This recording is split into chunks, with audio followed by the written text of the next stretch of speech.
Nous voici une fois de plus réunis ici à Gier, où nous sommes accueillis avec tant de chaleureuse gentillesse, et nous en disons un très profond merci à l'hôtesse, à ses amis qui ont tout préparé pour nous recevoir,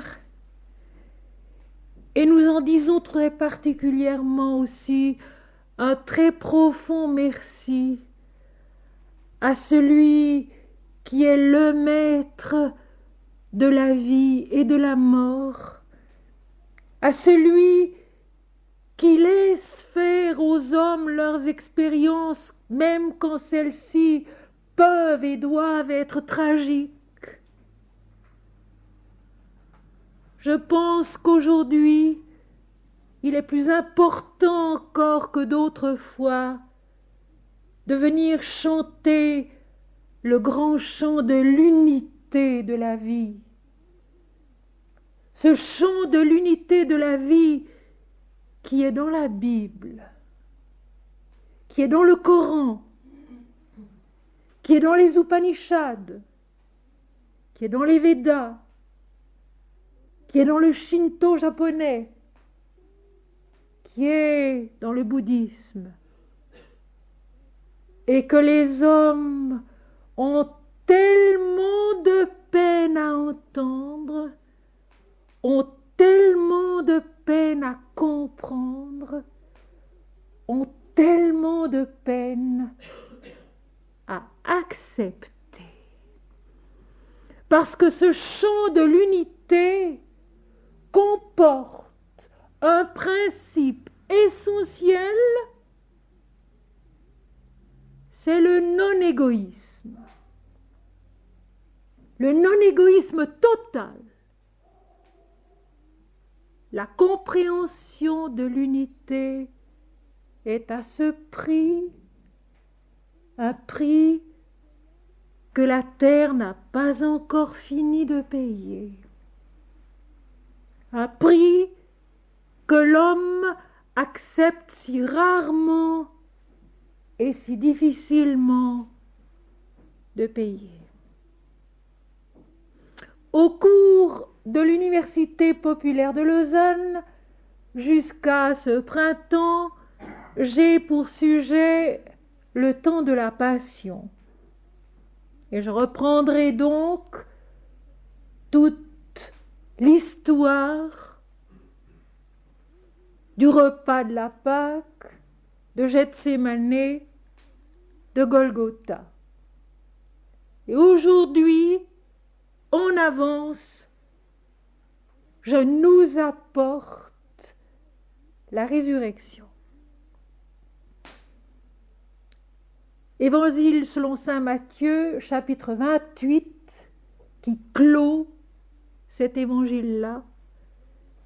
Évangile selon saint Matthieu, chapitre 28, le récit de la résurrection. Qu'il faut aussi essayer de comprendre. Comme il faut essayer de comprendre la Passion, dans cette optique de l'unité divine de toute la vie que Jésus va affirmer tout à la fin de ce chapitre, cette unité que nous n'avons pas encore comprise et qu'il est, semble-t-il, si difficile de vivre ici-bas. J'ai pris l'habitude depuis quelque temps de lire un bref passage tiré de mon livre Exégèse spirituelle de la Bible, le chapitre des anges. Et je vais, puisqu'il va être question d'un ange aussi dans notre 28e chapitre de l'Évangile selon saint Matthieu, je vais vous lire aussi un paragraphe de ce chapitre intitulé « Les anges ». Il est utile de signaler ici un fait important de la vie contemplative qui se retrouve d'ailleurs également dans les autres activités de l'homme. La vision surnaturelle est intérieure. Elle naît d'une rencontre dans la conscience individuelle entre la supraconscience lumineuse et immuable qui l'habite et la perception inférieure du physique et du mental, préparée par un travail antérieur, par les efforts de l'intelligence et par l'aspiration qui la pousse vers un savoir plus sûr. La vision est la résultante exacte de l'une et de l'autre, donc de l'aspiration de l'âme, de sa maturité et de l'état de maturité des plans inférieurs de la conscience et de la vie. Du degré de l'affinité réciproque qui existe entre elles, de la compréhension que l'homme peut avoir de l'infini. Car l'infini resplendissant ne saurait l'envahir soudain de toute sa puissance sans risquer de l'anéantir. Le regard accoutumé à l'obscurité de la nuit, qui est l'ignorance du moi personnel, ou bien au demi-jour de l'aube, début de la purification de l'ego par la vertu spirituelle de la piété, ne saurait sans danger recevoir d'un seul coup les rayons du soleil dans la plénitude de leur force. Au cours de l'expérience mystique, les apparitions changent, évoluent, les formes distinctes disparaissent. L'âme plonge dans l'authenticité féconde et bienheureuse de sa propre splendeur indifférenciée. L'homme, l'ange, est en l'homme le gardien de la perception supramentale, l'énergie spirituelle qui ouvre ou qui ferme l'accès intérieur à la vision céleste, à la contemplation de la vérité insaisissable sur le plan inférieur du mental et du physique. Le pouvoir de l'intelligence divine habite l'homme. Le pouvoir de l'intelligence divine habite l'homme. L'orgueil, l'égoïsme, le désordre, la désobéissance à la loi sacrée de la vie incarnée, en lui, déterminent ce pouvoir à empêcher sa conscience d'entrer dans la connaissance de l'immortalité. Le pouvoir de l'intelligence divine habite l'homme.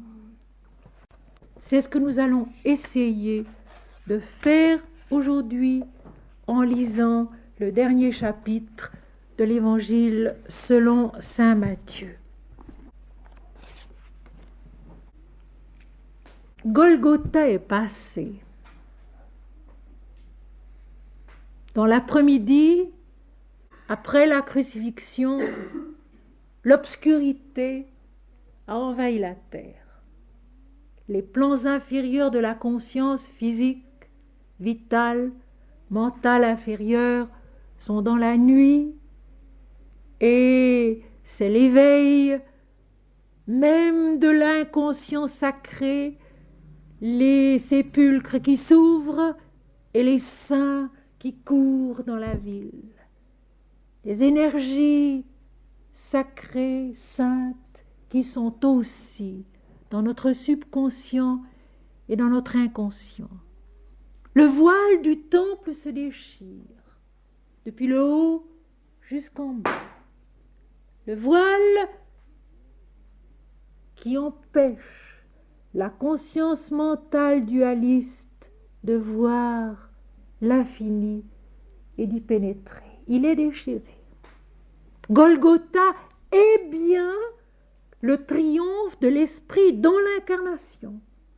Cette mort à l'apparence qui est le chemin de la résurrection à l'infini. C'est ce spectacle-là, le mot est dans la Bible, c'est ce spectacle-là que Jésus donne à l'humanité. Jésus qui est le chemin de notre transfiguration, qui est le chemin de notre résurrection, donne ce spectacle à l'humanité pour qu'elles comprennent que le triomphe de l'esprit dans l'incarnation, c'est la mort à soi, la mort à l'apparence. Et dans l'épouvante, la conscience mentale, ici un centurion et d'autres qui avaient assisté à ce spectacle, se frappent la poitrine et disent « en vérité, cet homme était le Fils de Dieu ». Et puis, c'est le soir de Vendredi Saint,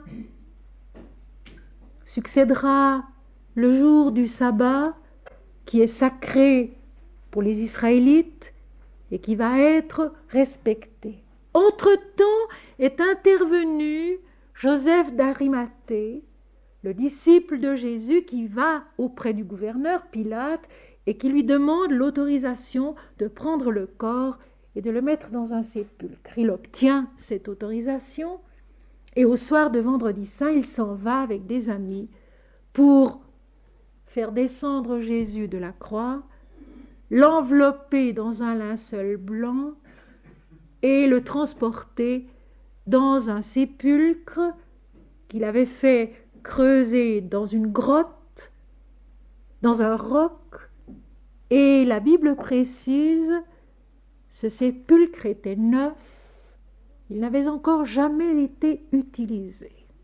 Et ceci n'est pas sans importance.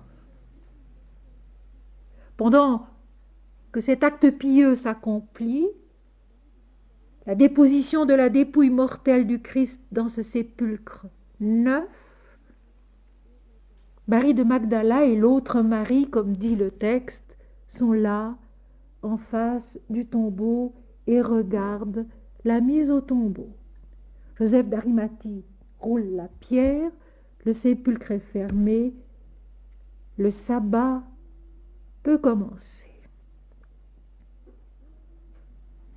Face à l'immensité de la révélation encore incomprise de ce que Jésus a fait sur la croix, d'une façon spectaculaire, pour que le monde qui a besoin de voir avec ses yeux comprenne quelque chose de la vie de l'esprit, car les paroles que Jésus prononce sur la croix sont significatives.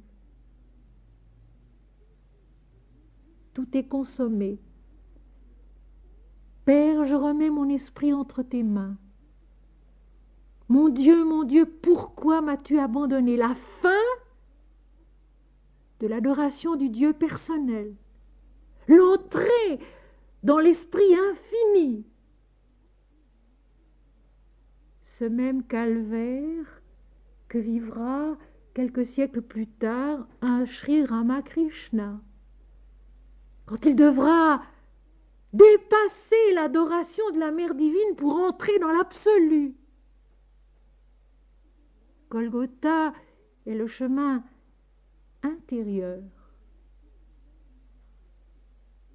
de la renaissance à l'infini qui est au-delà de la personne individuelle, aussi au-delà de la personne individuelle de Dieu.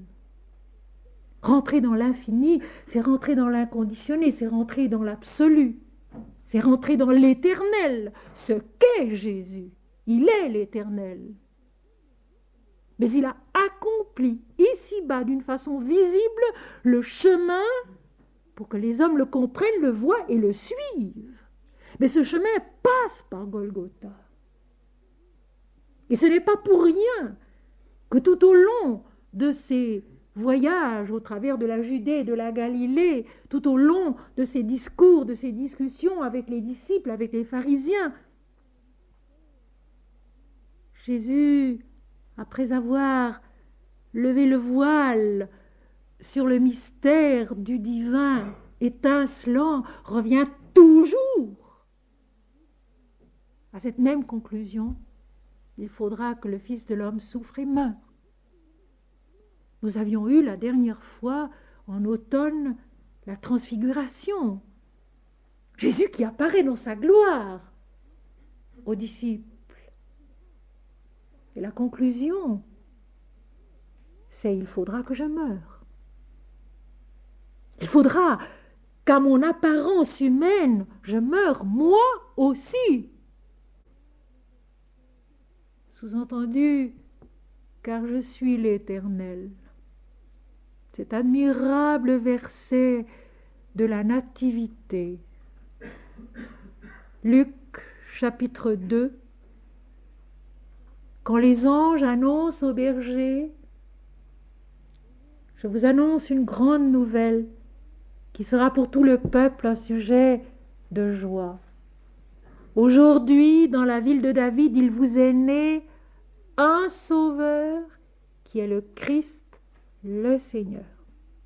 Le sauveur individuel particulier qui est le Christ, c'est-à-dire le Créateur, l'élu, le premier, le dernier, l'unique, différenciation du Père. Et le Seigneur, il est les trois. À la fois le sauveur individuel, le Créateur universel et Dieu. Alors Jésus va renaître à ce qu'il est, va renaître à soi, va renaître à Dieu. Et il le fait d'une façon visible, que l'homme puisse comprendre, mais l'homme n'a pas compris.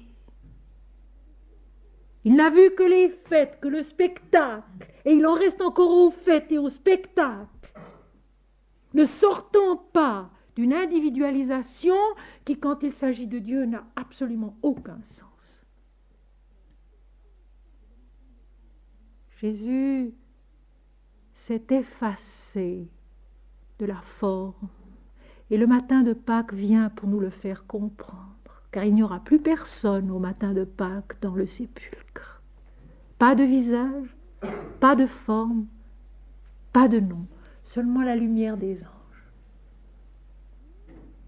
Alors après cette prodigieuse révélation, l'homme n'a qu'une attitude juste à adopter, et c'est celle de Joseph d'Arimathée. C'est le respect de la piété. Il demande à Pilate le corps, il l'obtient et il le dépose dans un sépulcre neuf, enveloppé d'un linceul blanc, un sépulcre qui n'avait jamais servi. Dans le cœur d'une piété, d'une adoration qui est nouvelle. C'est ça qui est important. Une piété, une adoration qui est nouvelle, qui va sortir des carcans de la loi comprise concrètement, mentalement donc pas comprise, donc mal mise en pratique. Ce sépulcre neuf est, si j'ose le dire, l'écrin précieux, la pierre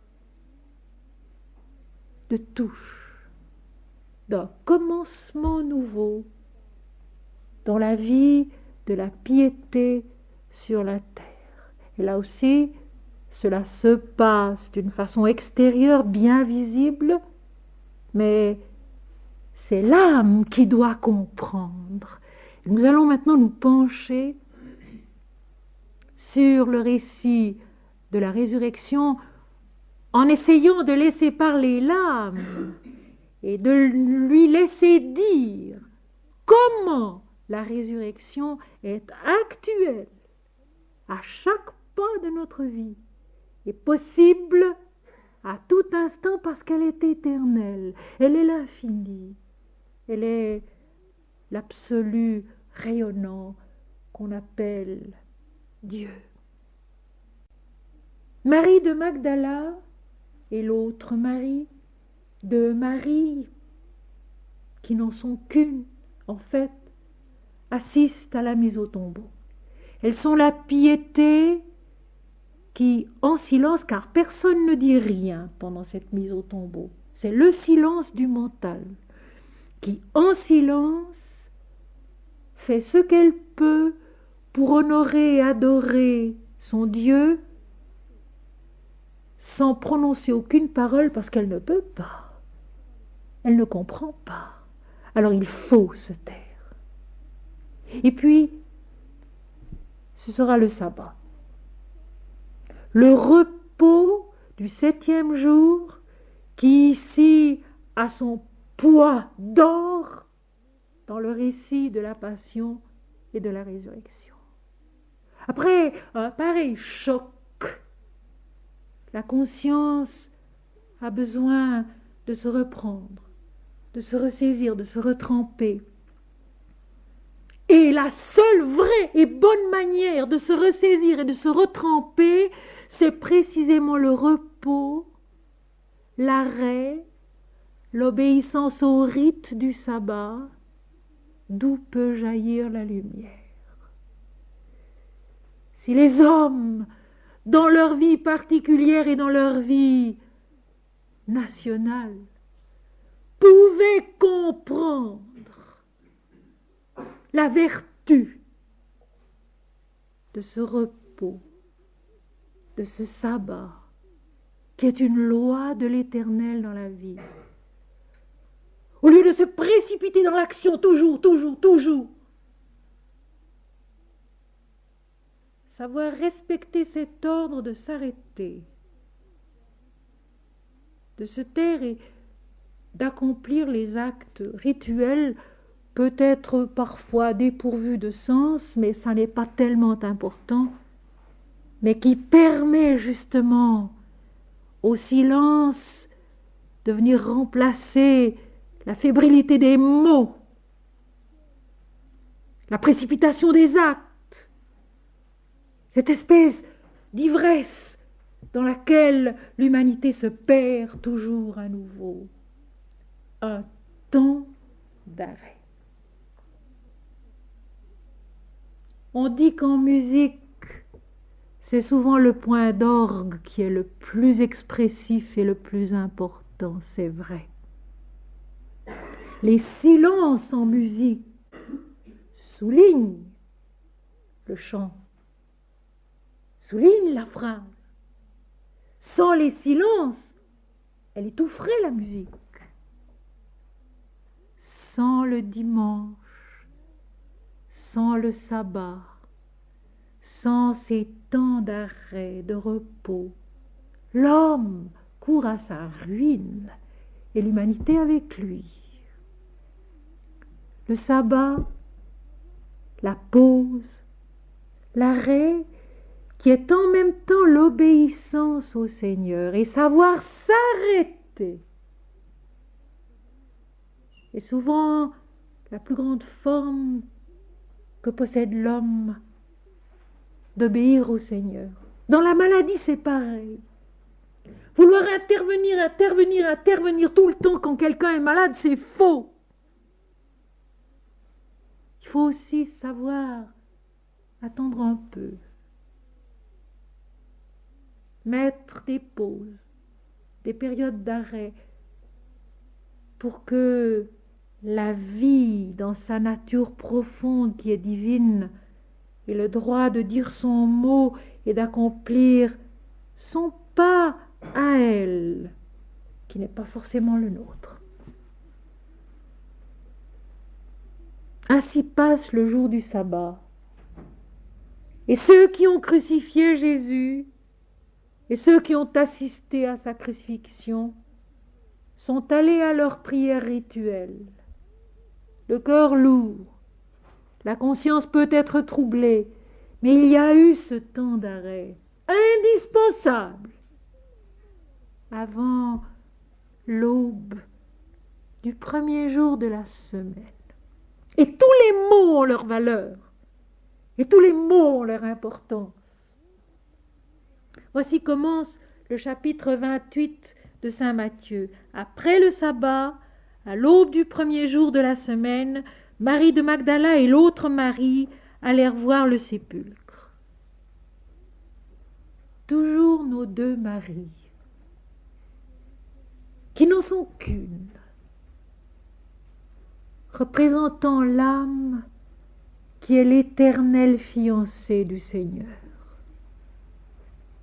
Elles étaient là à la crucifixion. Elles étaient là à la mise au tombeau. Elles sont là, à l'aube du premier jour de la semaine. Ce premier jour de la semaine est un immense recommencement. Et cette aube qui garde en elle un pareil mystère, un pareil trésor, est peut-être triste à son lever. Certainement que les deux maris allant au sépulcre avaient le cœur lourd, l'âme triste, et que même si le soleil brillait, elles n'ont pas dû le voir, le ressentir ou l'apprécier beaucoup. Et tous les mots ont une importance. C'est le premier jour, après l'immensité de Golgotha, la victoire de l'esprit dans l'incarnation. Et Golgotha veut dire le lieu du crâne. Et l'ouverture du crâne en l'homme, c'est l'ouverture sur l'infini.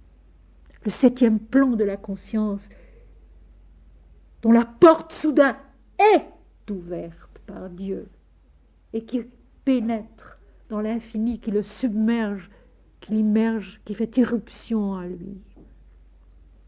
C'est le premier jour d'un recommencement. Et les deux maris, qui sont la piété de l'âme, présente à Golgotha, présente au soir de Vendredi Saint près du sépulcre, s'en vont chercher ce qu'elles croient avoir perdu. Parce que c'est là notre ignorance de nous imaginer que quand nous ne voyons plus avec nos deux yeux de chair, quand nous n'entendons plus avec nos deux oreilles, quand nous ne pouvons plus toucher avec nos doigts, nous avons perdu une présence. Et en effet, elles ont perdu le visage qui les a émerveillées et réconfortées pendant quelques années. Elles ont perdu la voix qui les a instruites et dirigées pendant quelques années. Elles ont perdu cette présence indiscutable qui les a fortifiées et animées de sa joie pendant quelques années. Et elles vont le chercher dans la mort, dans un sépulcre.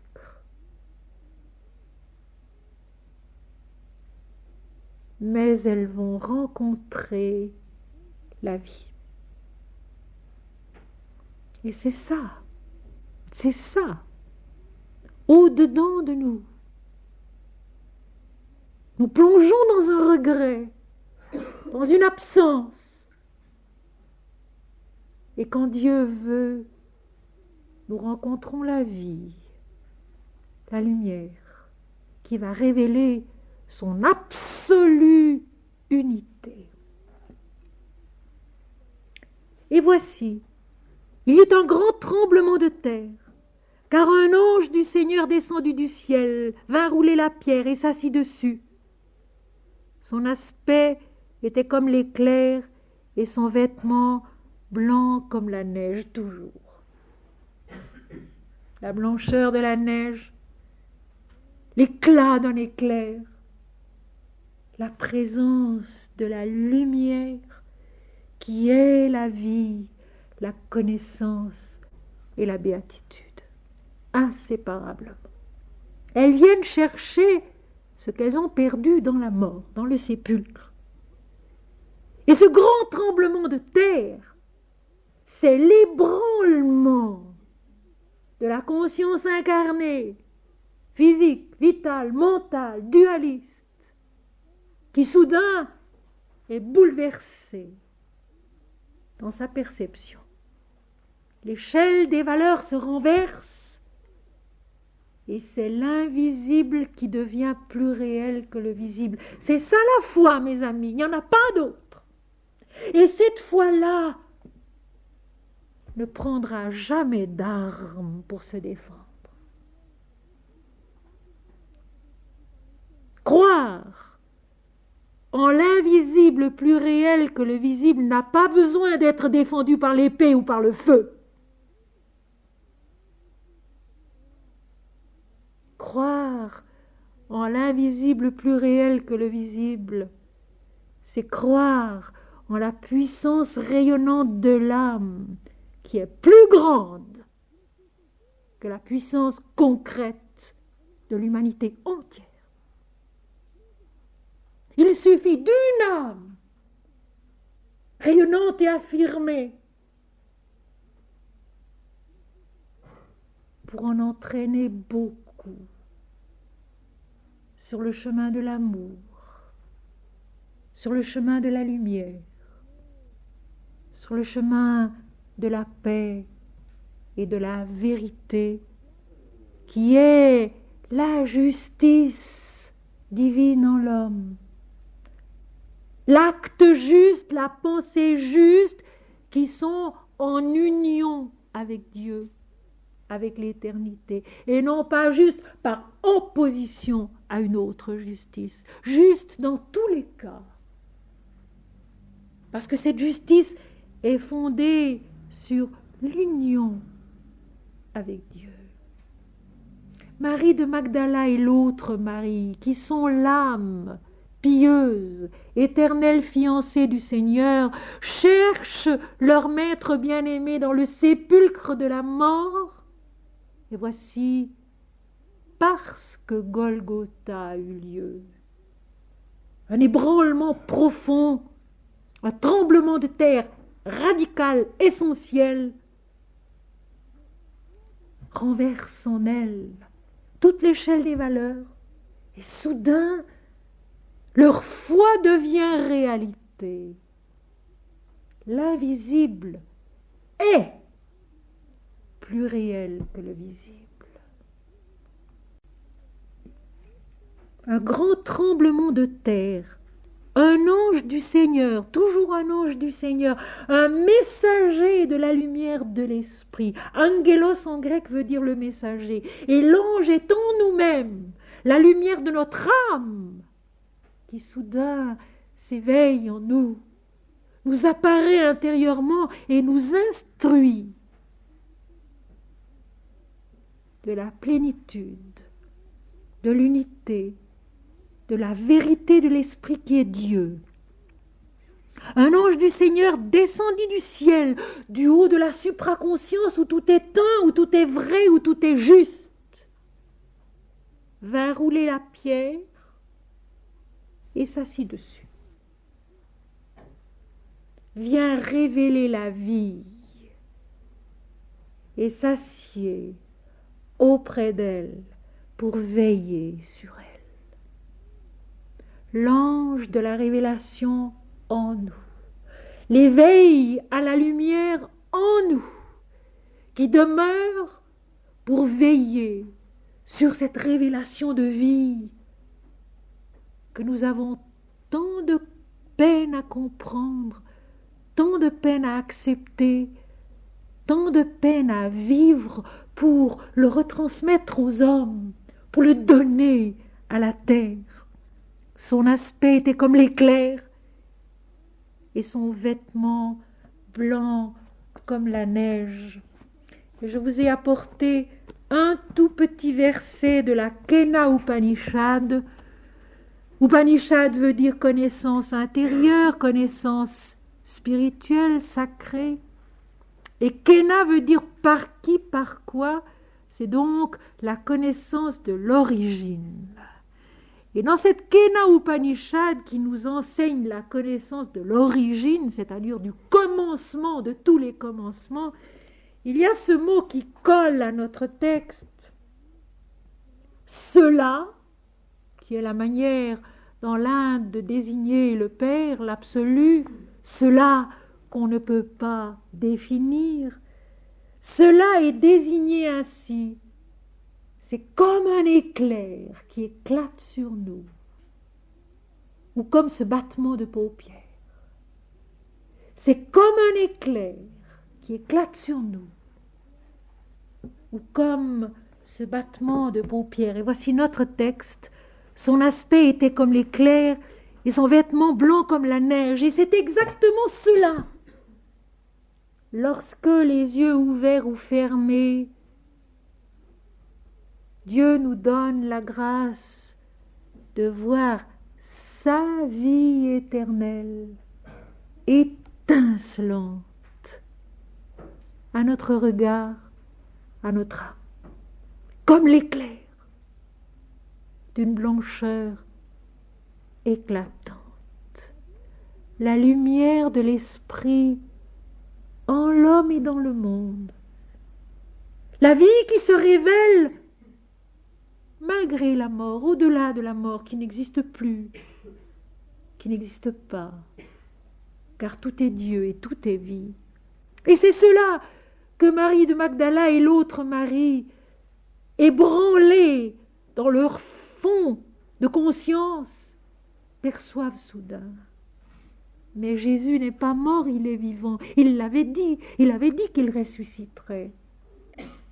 Et c'est un fait, mais un fait qui a des caractéristiques qu'il nous faut bien examiner. Le sépulcre est ouvert par l'ange, donc par la puissance de l'esprit, et l'ange veille, assis sur la pierre du sépulcre. Son aspect est comme l'éclair et son vêtement blanc comme la neige. La blancheur de la révélation spirituelle est là, présente, puissante. Les gardes tremblèrent de peur et devinrent comme morts. Ce sont les plans inférieurs de la conscience et de la vie, le physique, le vital mental, qui, eux, en ce moment, sont réduits non seulement au silence, mais à l'immobilité de la mort. Ils sont terrassés par la puissance de l'esprit. Et ce n'est pas un phénomène extérieur, c'est un phénomène intérieur à nous, où notre corps ne nous importune plus, où notre vie individuelle, pour une fois, se tait et nous laisse en paix, où notre intelligence mentale dualiste, elle aussi, est réduite au silence parce que c'est l'esprit radieux qui parle. L'ange prit la parole et dit aux femmes, « Pour vous, ne craignez pas, car je sais que vous cherchez Jésus qui a été crucifié. Il n'est point ici, il est ressuscité, comme il l'avait dit. » Une fois le physique, le vital, le mental réduit à l'immobilité et au silence, la voix de l'esprit en nous peut parler. Et l'ange prend la parole. Le texte ne dit pas « l'ange leur dit », comme c'est souvent le cas. C'est plus important ici. L'ange prend la parole. Et ces paroles sont les paroles qui jaillissent du verbe essentiel de vérité, créateur et révélateur. Ce sont des paroles créatrices. Dire est ici synonyme de créer. Et tout à l'heure aussi, quand Jésus prendra la parole, ces paroles créent. L'ange crée dans la conscience humaine un chemin de compréhension nouveau. L'invisible est plus réel que le visible, et le chemin pour connaître l'éternel, c'est précisément de mourir à soi, de dépasser ce moi individuel limité à un nom et à une forme, et de se connaître dans l'infini, au-delà de la mort, qui est toute la vie, dans la lumière. L'ange prit la parole et dit aux femmes, « Pour vous, ne craignez point. Vous êtes ce plan de conscience où le cœur et l'âme sont unis dans un même élan pieux. Vous cherchez Jésus. Vous cherchez Jésus dont vous savez qu'il est l'incarnation de Dieu sur la terre. Qu'il est Dieu descendu parmi les hommes pour les instruire du chemin qu'ils doivent suivre afin de renaître à leur origine, à leur vérité, à leur réalité essentielle et immortelle. Je sais que vous cherchez Jésus. L'Esprit en nous sait, et lui seul sait. Nous ne savons pas. Notre conscience, notre sensibilité, nos réactions physiques, vitales, mentales, dualistes, ne savent pas. Elles tâtonnent, elles essayent, elles errent. Mais l'ange qui est l'éveil de l'esprit en nous sait. Et il sait que Marie et Marie cherchent Jésus. Elles ne peuvent pas admettre qu'il soit perdu. Elles le cherchent donc, et l'ange les instruit. Il a été crucifié, mais il n'est pas ici. Autrement dit, et d'une façon très simple, pour nous aussi, vous le cherchez au mauvais endroit. Vous le cherchez dans la mort. Vous le cherchez dans le souvenir de ce qu'il a été pendant 33 ans sur la terre. Et ça, c'est faux. Et nous le faisons aussi. L'ange leur dit, il n'est pas ici. C'est une de ces paroles de la Bible qui sont tellement importantes et qu'il faut savoir écouter, qu'il faut savoir reconnaître. Je sais que vous cherchez Jésus qui a été crucifié. Vous avez raison. Mais il n'est pas ici. Parce qu'il est vivant au siècle des siècles, comme dira l'Apocalypse.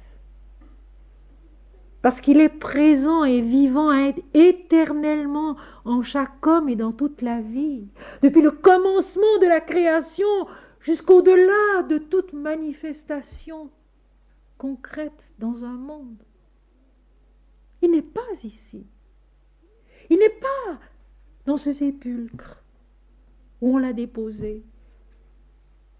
Il n'est pas dans ce souvenir lointain qu'on essaye de commémorer, Noël, Vendredi Saint, Pâques, l'Ascension. Il est actuel. Il est éternel. Il est toujours là. Et il est le vivant au siècle des siècles. Ici, je vous ai apporté une phrase du 5e évangile, l'évangile selon Thomas, trouvé donc au nord de l'Égypte en 1975.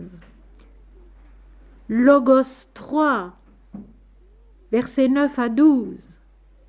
Quand vous vous connaîtrez, c'est Jésus qui parle, quand vous vous connaîtrez, alors vous serez connus, c'est-à-dire vous vous connaîtrez vous-même, et vous saurez que c'est vous les fils du Père le vivant. Jésus est nous, maintenant, toujours. Il n'est pas dans le sépulcre, il n'est pas dans le souvenir, il n'est pas dans les commémorations. Il est dans cette vérité radieuse, actuelle de l'ange qui dit « Je sais que vous le cherchez, mais vous le cherchez mal encore. Il n'est pas ici. Il est ressuscité comme il l'avait dit. » Le tombeau à l'aube du premier jour de la semaine, le tombeau de la résurrection de Pâques, de la deuxième Pâques, Pâques signifiant le passage de l'Éternel, n'a pas de visage, n'a plus de corps. Il n'a que la présence et la parole de la lumière. Et dans l'Évangile, selon saint Jean, au chapitre 20, versets 5 à 7 et verset 12, il est raconté que Pierre et Jean, comme les deux Maries, se penchent dans le sépulcre pour voir. Et le corps n'y est plus, mais les bandelettes qui l'enveloppaient sont roulées. Et le visage et le linceul qui couvrait son visage a été plié à l'endroit de la tête. Et au lieu où se trouvait le corps, deux anges, qui eux aussi parlent et instruisent les disciples et les femmes. La preuve de l'authenticité de l'incarnation, les bandelettes blanches. Et puis, la révélation de la vie lumineuse, les deux anges. C'est tellement clair, c'est tellement simple. Quand nous ne cherchons pas à ramener cela à des données de notre vie humaine, quand nous acceptons de nous dire que la nature de Dieu, dont nous sommes l'image, est une nature autre que la nôtre ici-bas que nous connaissons maintenant, quand nous acceptons de sauter à pieds joints dans cet inconnu de l'invisible, qui est toute lumière, qui est tout esprit et qui est Dieu, quand nous ne ramenons pas toujours les récits de l'écriture sacrée à des données de l'homme, mais que nous entendons, c'est-à-dire que nous admettons la phrase de l'ange, « Je sais que vous cherchez Jésus qui a été crucifié, mais il n'est pas ici. Il faut le chercher ailleurs. Il faut le chercher dans notre vie qui est Dieu et dont nous n'avons pas le souvenir. Il faut le chercher dans la vie qui est au siècle des siècles, comme Jésus le dira dans la vision de l'Apocalypse, « Voici, je suis vivant au siècle des siècles. » Il est ressuscité comme il l'avait dit. Le tombeau est vide, il n'y a que la preuve de l'authenticité de l'incarnation et la présence de la lumière qui nous instruit. Et nous n'avons en fait rien à ajouter, mais à suivre les paroles de l'ange, c'est-à-dire de la lumière, de cet éveil en nous qui comprend quelque chose de la vie invisible, plus réelle que le visible.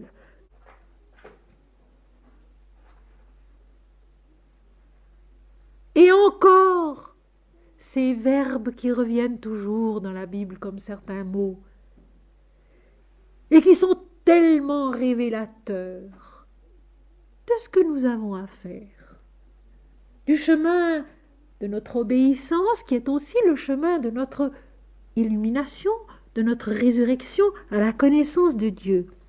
Venez, voyez le lieu où il était couché, et allez promptement dire à ses disciples qu'il est ressuscité des morts. Et voici, il vous précède en Galilée, c'est là que vous le verrez. Voici, je vous l'ai dit. Venez, voyez. L'Esprit, la lumière de Dieu en nous, nous attire à elle. Que de fois Jésus dit viens. Que de fois Jésus dit venez. Que de fois il nous dit voyez, regardez. Voyez, regardez, suivez ce chemin-là et essayez de comprendre. Venez, voyez le lieu où il était couché, où il n'y a donc plus dans l'évangile selon saint Jean que les bandes roulées, le linceul plié et les deux anges, c'est-à-dire la lumière de l'esprit qui révèle et qui affirme l'éternité indivisible de la vie. Et allez promptement dire à ses disciples qu'il est ressuscité des morts. Marie de Magdala, l'autre Marie, les disciples, comme tous les personnages de la Bible, sont en nous.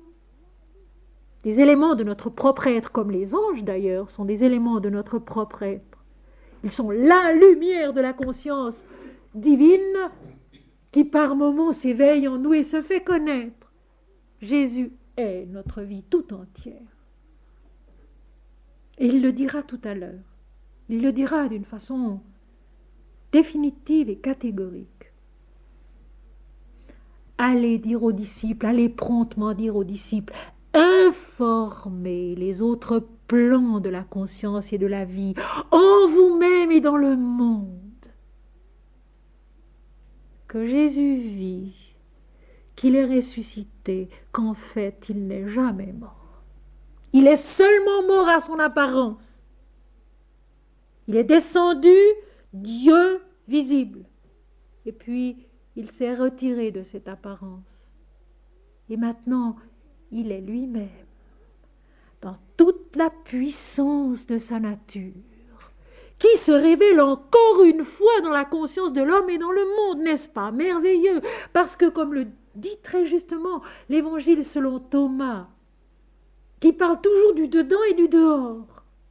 Dieu est le dedans et le dehors de vous. Ça n'est jamais séparé. L'âme est le corps est l'âme. Et Jésus est notre vie tout entière, pas seulement comme disent certains son essence, son esprit, non, il est notre vie tout entière, et le monde tout entier est l'incarnation de Dieu. Cette incarnation qui est appelée à voir, promise à connaître, destinée à suivre ce chemin, où à un moment donné, la mort elle-même devient vie, l'éclatement de la lumière en nous.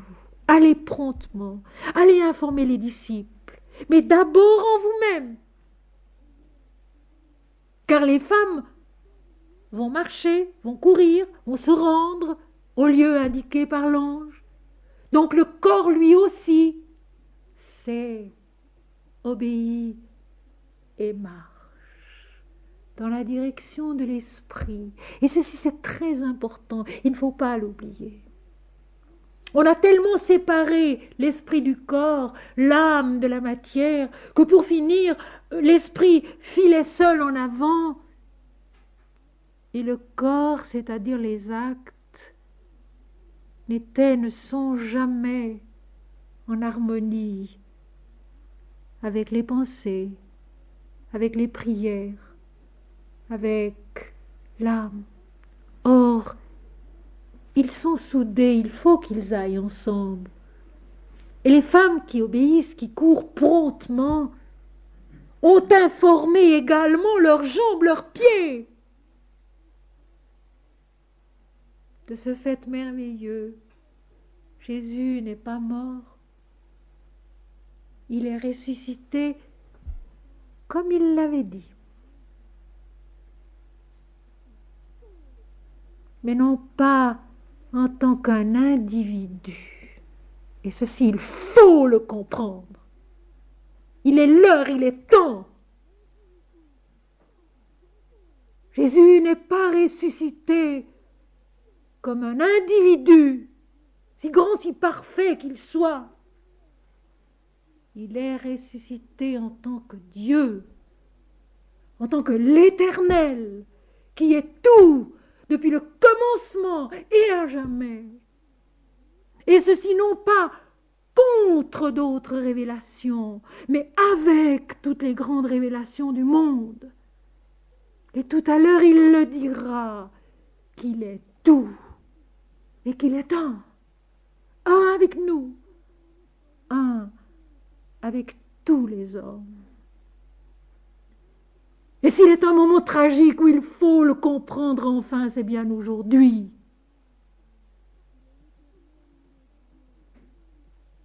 Jésus est la vie, il est l'Éternel et il est Dieu. Et il n'est pas quelqu'un que d'autres ne seraient pas. Il est cela qui est comme l'éclair qui éclate dans la nuit. Il est notre vraie vie à nous, faite de sa lumière, que nous soyons en Suisse, en Asie, en Amérique ou ailleurs.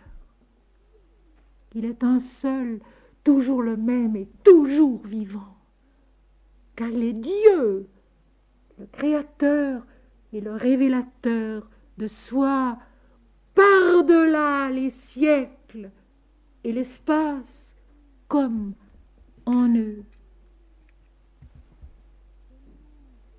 Voici, je vous l'ai dit, c'est l'ange qui a parlé, c'est l'esprit qui a parlé en l'homme. Il faut que l'homme écoute, il faut que l'homme entende, il faut que l'homme vive cela, mais à la dimension de Dieu, pas à sa petite dimension à soi. Il ne doit pas toucher à la révélation. Jésus le dira aussi au matin de Pâques, ne me touche pas. Il faut que Jésus en chacun de nous monte vers son Père et notre Père, vers son Dieu et notre Dieu, pour qu'il soit Christ en nous, du haut en bas de notre stature. Et que nous sachions, nous aussi, que nous ne sommes vivants que par lui, non pas contre d'autres religions, mais avec toutes les religions de tous les mondes, dans tous les temps. Elles s'éloignèrent promptement du sépulcre. Elles s'éloignèrent promptement du sépulcre. Phrase merveilleuse. J'y vois tellement plus, moi, que deux femmes qui quittent le roc dont la pierre a été roulée. C'est intérieurement qu'elles s'éloignent, c'est intérieurement qu'elles se détournent de la mort pour regarder la vie et pour aller vers la vie, avec cette force de vie plus grande de la résurrection du Christ qu'elle porte maintenant en elle. Elles se détournent de la mort, elles s'en vont vers la vie, elles s'éloignent promptement du sépulcre, elles sont maintenant tournées vers l'esprit. C'est ça la conversion, la seule conversion qu'il faut recommencer chaque jour, avec chaque aube. C'est ça la conversion, la seule. Ce n'est pas de dire tel nom est vrai, tel nom est faux. C'est de se détourner du sépulcre, de la mort, de la dualité, de la division, pour s'en aller avec la lumière de la vie, vers la lumière de toute la vie, et dans la lumière de toute la vie, avec crainte, et ici la crainte, c'est le respect sacré. Le respect sacré de la conscience, de l'âme, de l'être, qui a vécu quelque chose de vrai, qui ne possède rien d'autre, qui ne sait pas grand-chose, mais qui a ce respect de quelque chose d'authentique vécu au fond de soi et auquel il ne faut pas toucher, et avec une grande joie. La joie divine de la vie qui ne peut plus être contestée. Et ils coururent porter la nouvelle aux disciples. Et ici, la nouvelle, mes amis, c'est l'évangile. Euangelion en grec, qui veut dire la bonne nouvelle. Elles obéissent, elles courent, elles se détournent de la mort et de la nuit, de la dualité. Elles courent avec un respect intérieur pour cela qu'elles ont vécu et qu'elles ne peuvent pas exprimer autrement que par ce mot « Christ est ressuscité ». Et puis, avec la grande joie de la vie, victorieuse de toutes les apparences et de toutes les morts. Et voici Jésus vint à leur rencontre et dit « Je vous salue ». Cette rencontre est quelque chose de merveilleux et d'inouï,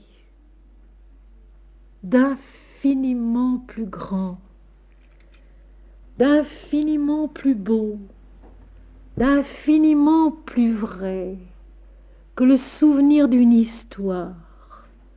Deux femmes qui courent sur le chemin et qui rencontrent un homme qui est Jésus. C'est une rencontre intérieure, une rencontre ineffable, créatrice en nous d'une vie nouvelle, d'un cheminement nouveau. Elles s'en vont sur la route, elles courent, porter la nouvelle, sachant que Jésus les précède dans la Galilée, les précède de nouveau sur ce chemin, comme il les a précédés avant, comme il les a précédés sur la croix, il les précède encore maintenant.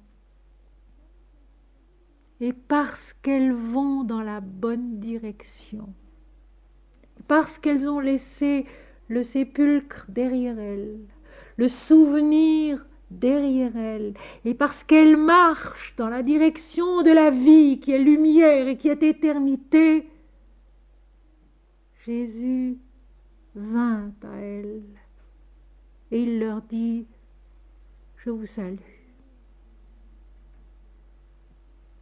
L'incroyable, la merveilleuse rencontre intérieure avec Dieu.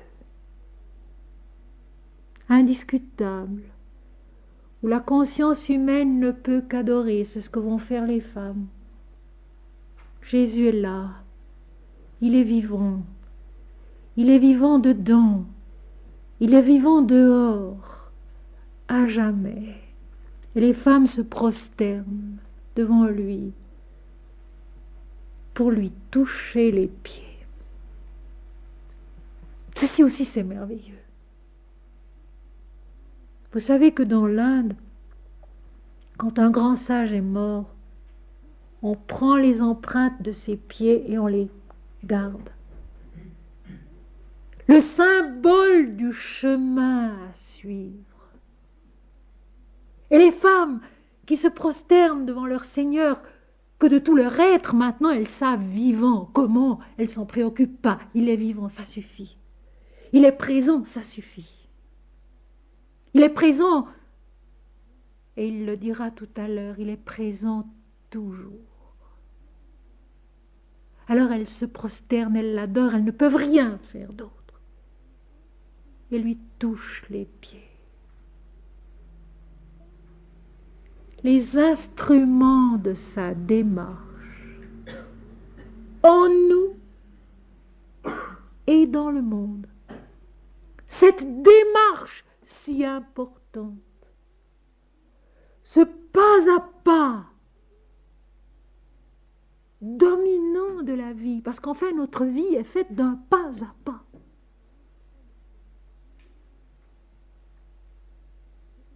Ces jours dans ma maison, j'ai incroyablement beaucoup à faire. Avec une grande malade au lit et une nouvelle aide à mettre au courant. Eh bien, ma journée, je vous assure, elle n'est faite que de pas. Je cours, je marche, je vais, je reviens, je repars. Je reviens. Chaque pas est Jésus. Chaque pas est Dieu. Et c'est soudain ce que nos deux maris comprennent. Chaque pas est Jésus. Chaque pas est Dieu. Et c'est soudain ce que nos deux maris comprennent. Alors elle touche les pieds de Jésus. Elle l'adore, elle se prosterne devant lui. Et désormais, il sera chacun de leur part, parce qu'elles le laisseront faire. Alors Jésus leur dit, ne craignez pas, autrement dit, la paix soit en vous. Tout est authentique, tout est lumière, par conséquent, la paix soit en vous, la paix soit avec vous. Allez, encore une fois, dire à mes frères de se rendre en Galilée, c'est là qu'ils me verront. Allez dire à mes frères de se rendre en Galilée, c'est là qu'ils me verront. Et ceci non plus, ça n'est pas simplement un petit détail historique ou géographique. Pourquoi en Galilée? Parce que Jérusalem est en Judée. Et que c'est Jérusalem qui a condamné Jésus. Et que pour le moment, Jérusalem, c'est l'homme ancien, l'homme mental, muré dans son ignorance, dans son orgueil, dans son égoïsme. Et que ce n'est pas là que Jésus peut apparaître ressuscité. Et si c'est vrai au point de vue historique et géographique, c'est tellement vrai en nous. Jésus ne peut pas nous rencontrer au-dedans de nous, là où l'homme dit « moi j'ai raison ». Là où l'homme est égoïste, orgueilleux, sûr de sa puissance, où il est l'homme ancien dont parlera l'apôtre Paul, où il n'est pas encore devenu l'homme nouveau, ce que sont en train de devenir Marie et Marie, qui ont été instruites par l'ange et qui sont elles aussi maintenant détournées du sépulcre, tournées vers la lumière. Allez dire à mes frères qui sont mes disciples, mes élèves, qui me suivent, qui m'écoutent. Ah, cette conscience en l'homme qui a accepté de déposer son égoïsme et son orgueil et de suivre un chemin inconnu à la rencontre de Jésus en Galilée. C'est là qu'ils me verront. C'est là qu'ils me verront. Et ici, le verbe voir a un poids mystique extraordinaire. Parce que cette rencontre des disciples avec Jésus, ça va être tout autre chose encore que leur rencontre au bord du lac, quand Jésus, Dieu incarné sur la terre, leur a demandé de laisser leur filet de pêche et de le suivre. C'est tout autre chose encore. Cette fois-ci, c'est une rencontre avec Dieu. Dieu dans sa vraie nature, Dieu dans sa propre nature. Une rencontre intérieure avec l'invisible qui est tout, qui est resplendissant et qui est toute la vie. Jésus le dira tout à l'heure. Pendant qu'elles étaient en chemin, voici maintenant quelques versets 11 à 15, où la Bible, qui ne laisse jamais passer aucun détail, revient à la mentalité humaine dualiste et nous fait assister à sa façon de réagir, à son attitude. Pendant qu'elles étaient en chemin, quelques hommes de la garde entrèrent dans la ville et annoncèrent aux principaux sacrificateurs tout ce qui était arrivé. Ceux-ci, après s'être assemblés avec les anciens et avoir tenu conseil, donnèrent aux soldats une forte somme d'argent en disant « Dites, ces disciples sont venus de nuit le dérober pendant que nous dormions. Et si le gouverneur l'apprend, nous l'apaiserons et nous vous tirerons de peine. » Les soldats prirent l'argent et suivirent les instructions qui leur furent données. Et ce bruit s'est répandu parmi les Juifs jusqu'à ce jour. Il s'agit dans ce passage de bien autre chose. qu'une simple intervention des prêtres de l'époque qui font d'une vérité un mensonge et qui par là engagent les hommes sur le chemin du sépulcre au lieu de les en détourner. Les femmes s'en vont obéissant à l'ange, obéissant à Jésus, pas à pas sur le chemin de la révélation intérieure, porter la nouvelle aux disciples et marchant vers cette rencontre ineffable et inespérée que Jésus a désignée en Galilée. Pendant ce temps, les gardes du sépulcre se sont réveillés, ont vu le sépulcre ouvert, ont couru dans la ville pour prévenir les sacrificateurs, qui s'assemblent, et vous savez, je vous l'ai dit souvent déjà, ces sacrificateurs, ces pharisiens, ces scribes sont en nous aussi. Ils sont l'intelligence mentale dualiste qui ne comprend pas l'unité immortelle de l'esprit. Ça, il faut nous le dire. Cette intelligence mentale dualiste n'est pas faite pour cela. Elle est faite pour nous aider à vivre sur la terre, notre vie d'incarnation, pour reconnaître les choses et leur vérité dans la dualité, mais pour accepter aussi d'être dépassé un jour par la lumière de l'ange, c'est-à-dire de l'esprit en elle. Notre intelligence mentale dualiste qui ne comprend pas et qui s'obstine dans son incompréhension, ce sont les scribes, les pharisiens, les scribes, qui ne sont pas plus mauvais que nous. Ils ont mis Jésus à mort parce qu'ils menaçaient leur suprématie. Le mental sait très bien que si l'esprit triomphe en nous, c'en est fait de sa gloire, c'en est fait de sa puissance, c'en est fait de sa demi-vérité. Le mental il s'assemble toujours, il réunit toutes ses énergies et toutes ses facultés et toutes ses forces. Avec les anciens, c'est-à-dire les anciens principes, l'ancienne façon de comprendre et de respecter humainement la loi. Et Jésus l'avait dit. Marc chapitre 7, verset 8, « Vous oubliez les commandements de Dieu et vous en avez fait des traditions d'hommes. » Jésus l'a dit.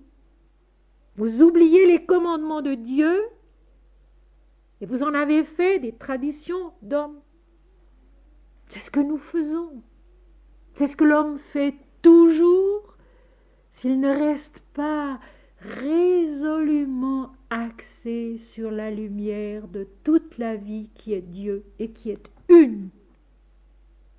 Et je crois que cette parole de Sri Aurobindo suffirait à sauver le monde quand il dit « Le principal, c'est de rester les regards tournés vers la lumière. »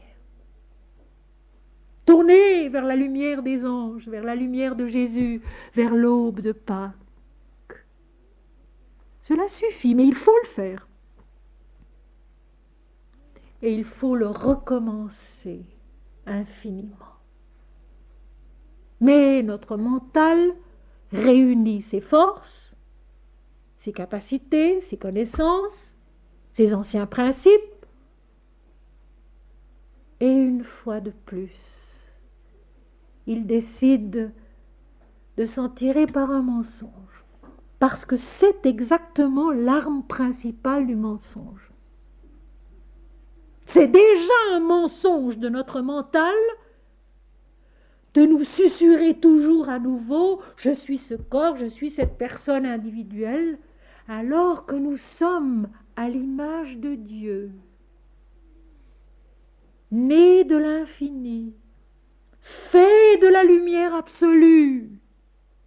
Ça, nous l'oublions sur le plan mental. Notre âme s'en souvient, notre cœur s'en souvient à l'occasion Notre piété s'en souvient aussi à l'occasion, mais notre mental, lui, ne s'en souvient pas. Je suis ce corps, je suis ce nom, je suis cette personne, et j'ai beaucoup d'importance et j'ai raison. Et sa façon de s'en tirer, c'est toujours le mensonge. Allez et dites, ses disciples sont venus de nuit pendant que nous dormions, ils ont dérobé le corps, etc., etc., etc. Et puis tout de même, le mental sait qu'il court un danger là, parce que Pilate, dont on a fait le lâche, n'est pas du tout un lâche. Pilate, face aux passions déchaînées du mental vital qui se manifeste dans le Sanhédrin, et le mental humain, mais impartial, qui estime que la condamnation est injuste, il le dit, je ne vois pas de faute en ce juste.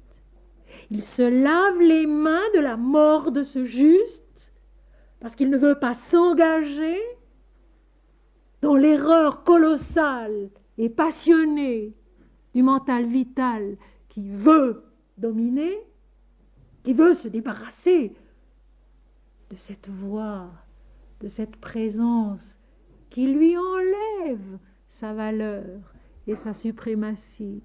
Et Pilate est le mental humain, impartial, juste, mais qui est impuissant à contenir la passion des plans inférieurs de la conscience. Et ici, mon interprétation de Pilate semble confirmée, car le Sanhédrin redoute la réaction du gouverneur. Allez, dites un mensonge de plus. Si le gouverneur l'apprend, nous vous tirerons de peine et nous vous donnons une grosse somme d'argent pour que vous nous obéissiez.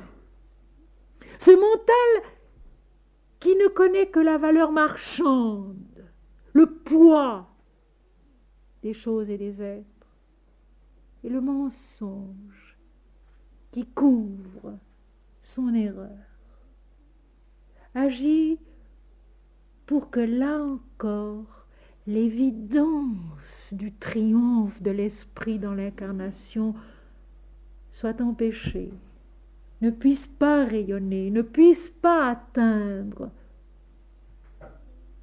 l'homme dans sa plénitude, la terre et l'humanité dans leur intégralité. C'est toujours le mental qui vient se mettre en travers et qui apparemment gagne la partie longtemps, mais qui est en fait déjà vaincu chaque fois qu'une conscience incarnée renaît à la connaissance de sa réalité qui est Dieu. Les soldats, défenseurs du mental, prirent l'argent, ce faux gain d'une erreur, et ce bruit s'est répandu parmi les Juifs jusqu'à ce jour. Ce bruit est incrusté dans la conscience mentale dualiste jusqu'à n'importe quel jour, parce que c'est l'attitude du mental habituelle qui doit être dépassée, qui doit être transcendée, qui doit être transfigurée en chacun de nous. Et cela pas seulement une fois, mais d'innombrables fois.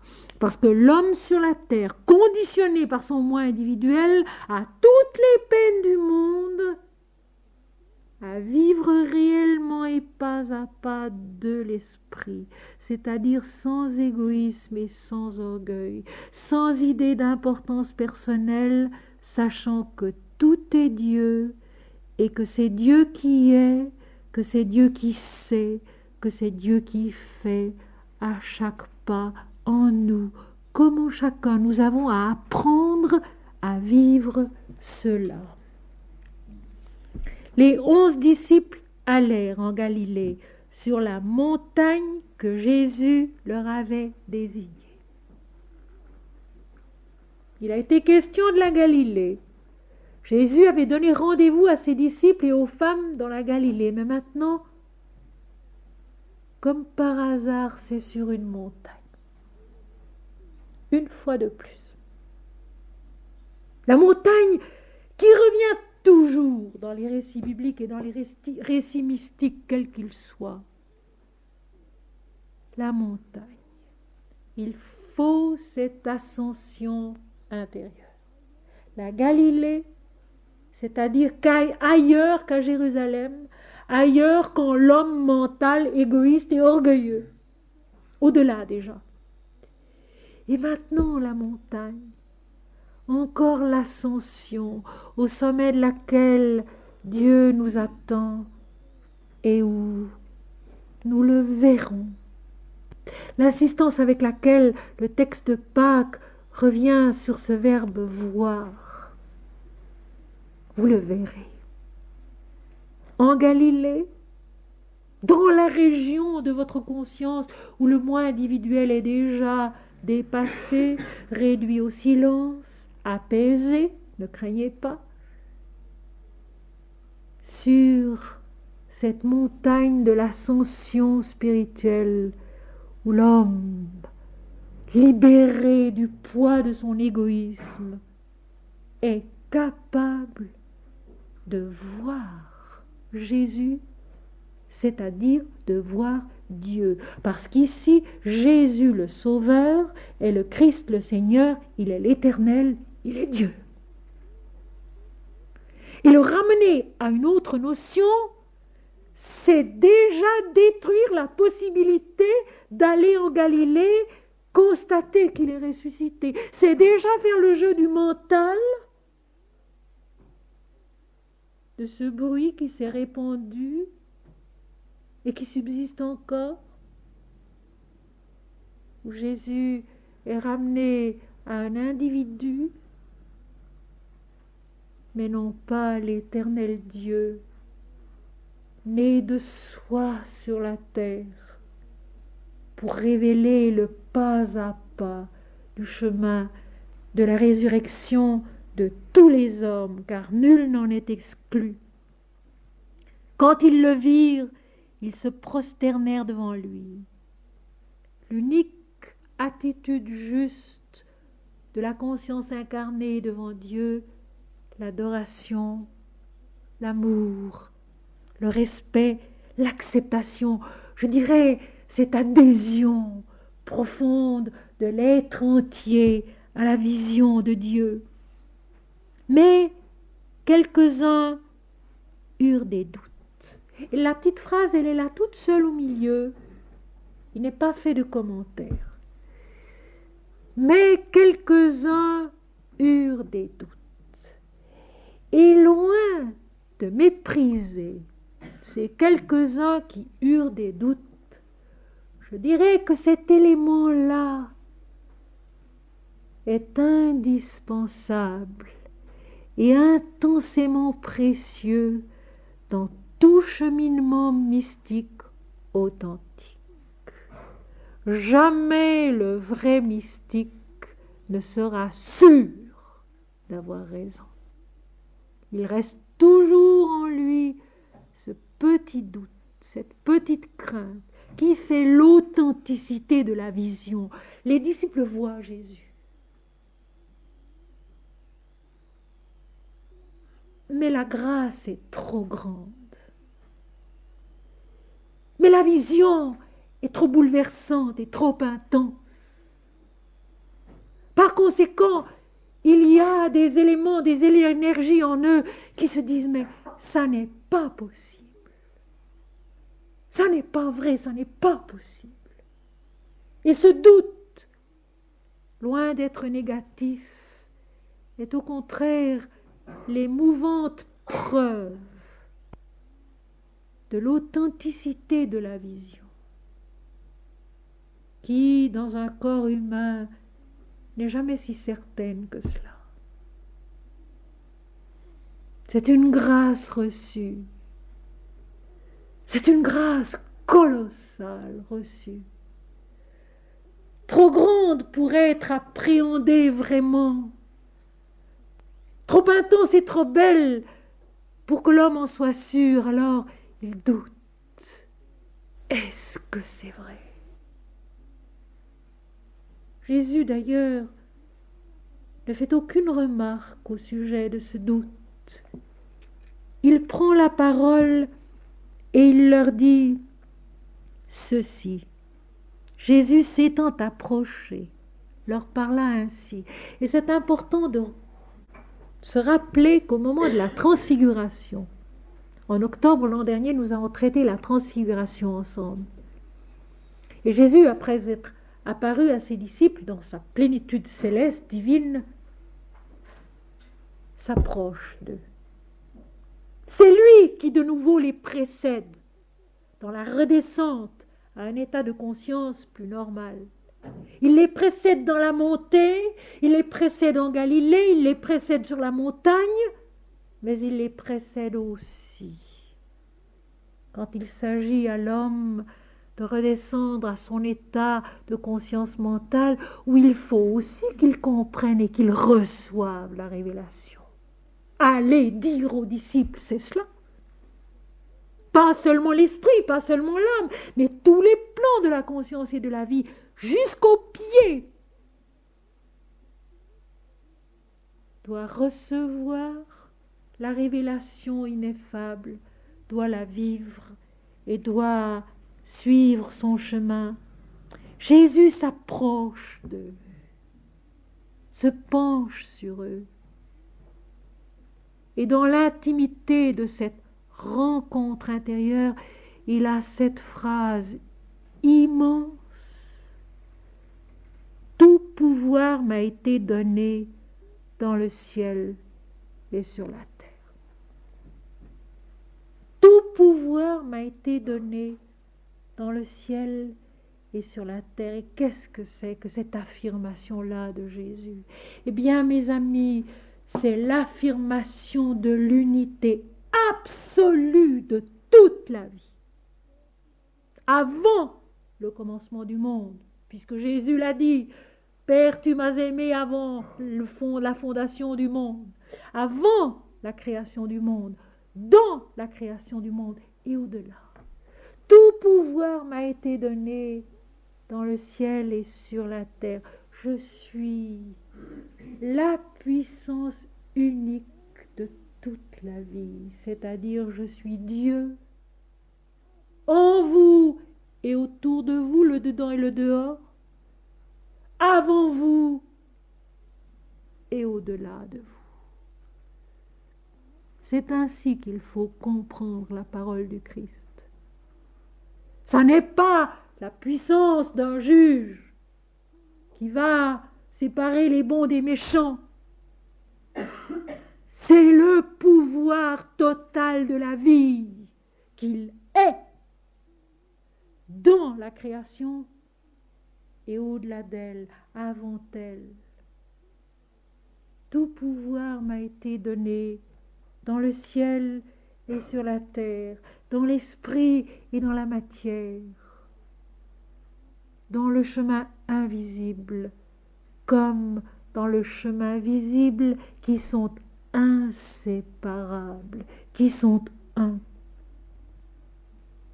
Allez, faites de toutes les nations des disciples, les baptisant au nom du Père, du Fils et du Saint-Esprit, et enseignez-leur à observer tout ce que je vous ai prescrit.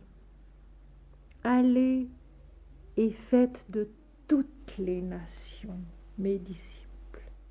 Non pas sous un joug mental, mais baptisez-les au nom de cette unité que je suis, le Père, le Fils, le Saint-Esprit. Le chapitre 4 de la Bhagavad Gita.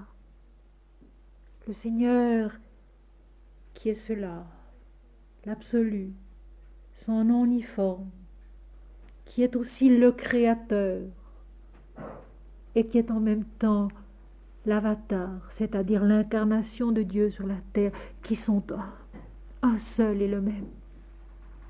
Allez, donc remettez-vous en marche, remettez-vous dans la vie, comme les bergers à l'aube de Noël, qui, au lieu de rester bien chaudement autour de Jésus pour le servir, retourne dans les champs, glorifiant et louant Dieu.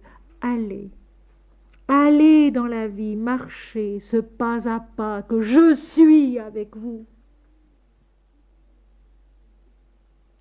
Et faites de toutes les nations mes disciples. J'ajouterai moi en commençant par vous-même. Parce que les nations sont en nous. Nous sommes une multitude au-dedans de nous-mêmes. Et il s'agit d'informer de la résurrection et de cette plénitude, de cette puissance absolue de Dieu dans toute la vie. Il faut d'abord en informer notre être entier jusqu'à nos pas. Et nous savons très bien que c'est difficile. Nous savons très bien que dans un moment comme celui-ci, à cause du texte, à cause des mots qui sont prononcés, l'unité nous paraît évidente, logique. Et puis quand il s'agit de la vivre pas à pas dans le quotidien, c'est beaucoup moins évident et c'est beaucoup moins facile. Allez d'abord et instruisez-vous vous-même. Informez-vous vous-même du haut en bas de votre être et dans chacun de vos pas, de vos actes, de vos pensées. Que tout pouvoir m'a été donné dans le ciel et sur la terre. Je suis toute la vie, en chacun et en tous, dans l'espace et le temps et par-delà eux. Je suis l'un et vous êtes un avec moi comme je suis un avec le Père. Baptisez-les au nom du Père, du Fils et du Saint-Esprit qui sont un. Le Père qui enfante le Fils, unique différenciation de soi pour se faire connaître et se révéler d'un monde. Le Fils révélateur du Père, le Saint-Esprit qui est leur substance à tous les deux. Allez et baptisez-les au nom de l'unité de la vie. Et non pas de sa division, et non pas de sa perpétuelle opposition. Une religion contre une autre, une pensée contre une autre, un idéal contre un autre. Allez et baptisez-les au nom de l'unité que je suis, de toute la vie. Et instruisez-les, enseignez-leur à observer tout ce que je vous ai prescrit. Eh bien, qu'est-ce que Jésus a prescrit? Jésus a dit: tu aimeras le Seigneur ton Dieu de tout ton cœur, de toute ton âme et de toute ta pensée, et tu le serviras lui seul. Tu aimeras ton prochain comme toi-même. Aimez-vous les uns les autres comme je vous ai aimés. Ne méprisez pas les Samaritains avec lesquels il a parlé. Et tant de paroles du même ordre, qui toutes ont le même sens. Tout est Dieu et tout est un. Ne divisez pas, mais enseignez-leur à mettre en pratique ce que je vous ai prescrit. Allez sur le chemin de l'unité qui est Dieu, de l'unité qui est l'esprit, de l'unité qui est la joie et la lumière et la vie éternelle. Et puis il termine par ces mots: voici, je suis avec vous tous les jours, jusqu'à la fin du monde. Jésus est là. À notre époque, Sri Aurobindo dira: Dieu est là. Et c'est la même chose. Jésus est là, ici, maintenant, avec nous. Il est notre vie, notre chemin, nos pas, jusqu'à la fin du monde, c'est-à-dire non pas jusqu'au cataclysme qui mettra fin à notre univers, mais non, jusqu'à la fin de cette illusion que le monde est séparé de Dieu et que l'homme est séparé de Dieu, un individu tout seul, dans l'immensité, face à Dieu. Dieu est en lui et Dieu est lui. Voici, tout pouvoir m'a été donné dans le ciel et sur la terre. Je suis avec vous tous les jours, jusqu'à la fin du monde, jusqu'à ce que vous-même vous soyez remontés vers mon Père et votre Père, vers mon Dieu et votre Dieu, dans cette plénitude où il n'y a plus de visage, mais seulement la toute lumière de l'Esprit, qui est la connaissance, la joie et l'éternité. Voilà, mes amis, à la fois le sens concret et le sens éternel, infini de Pâques, la résurrection de Jésus. Nous aussi allons sur le chemin de la Galilée où il nous attend, où nous le verrons. Et baisant ses pieds, que nos pas soient dans les siens. Et nos pas sont dans les siens lorsqu'à l'angoisse, à la dispute, à la colère, à l'ignorance, nous savons ne pas critiquer, ne pas nous fâcher, même pas intérieurement, ne pas faire la morale aux autres, ne pas donner des conseils que nous n'avons pas à donner. Nous savons seulement être et aimer. C'est ça, suivre Jésus et le rencontrer et le voir en Galilée. Loin de l'homme, Jérusalem, fort de son orgueil et de son égoïsme. Savoir seulement être et aimer, comme Jésus, comme les anges dans le sépulcre, comme en fait ce qu'est la vie tout entière qui existe et qui est.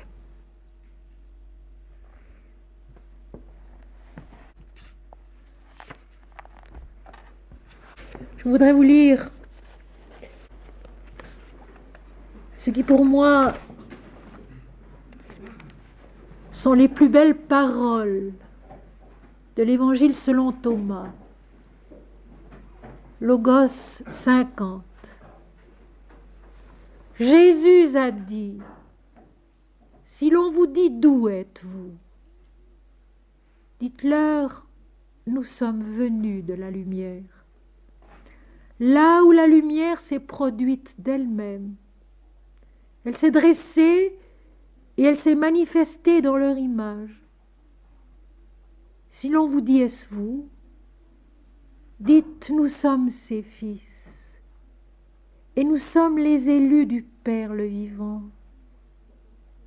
Si l'on vous interroge, quel est le signe de votre Père qui est en vous, dites-leur, c'est à la fois un mouvement et un repos. Nous sommes nés de la lumière, où la lumière s'est produite d'elle-même.